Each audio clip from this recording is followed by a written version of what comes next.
চারিদিকে শুধু বৃষ্টি আর বৃষ্টি, ঘর থেকে বের হওয়ার উপায় নেই। দাদু, আজ না হলে একটা মজার রান্না করি। হ্যাঁ, খুব মজা হবে।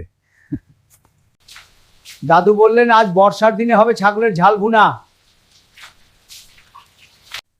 এবার রসুন আর আদাও কাটি। হ্যাঁ দাদু, আমি আদাটা দিচ্ছি। সাবধানে কাটিস, হাত আস্তে কাটবে। ধীরে কাটছি।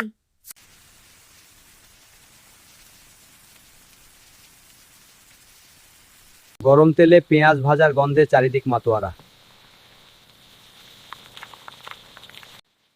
তারপর মাংস দিয়ে শুরু হলো আসল রান্না। হলুদ, মরিচ আর মশলা দিয়ে ঝাল ভুনা রেডি হচ্ছে। বাইরে ঝুম বৃষ্টি, ভেতরে উষ্ণ ভালোবাসা। হ্যাঁ দাদু। ধীরে ধীরে মাংস নরম হয়ে এলো। দেখো কত সুন্দরভাবে মারা গলে গেছে। গরম ভাতের সাথে ছাগলের ঝাল ঝাল ভুনা। ওয়াও, দারুণ বড়া। হ্যাঁ, খেয়ে দেখ। বৃষ্টি যতই হোক, ভালোবাসার রান্না সবসময় ঘরে রাখে। হ্যাঁ দাদু, খুব মজা। আরো খা।